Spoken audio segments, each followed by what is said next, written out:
Guys চলেন আপনাদের গ্রামের সুন্দর বৃষ্টির প্রকৃতি দেখায়। তো দেখুন এখানে কিন্তু প্রচুর গাছপালা এবং প্রচুর বৃষ্টি হচ্ছে।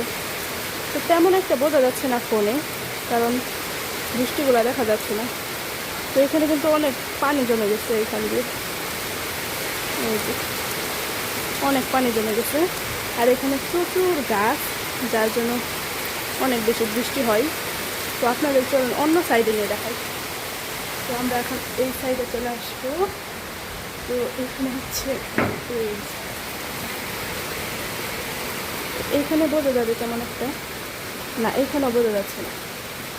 যাই হোক, তো আপনাদের কেমন লাগতেছে এরকম পরিবেশ?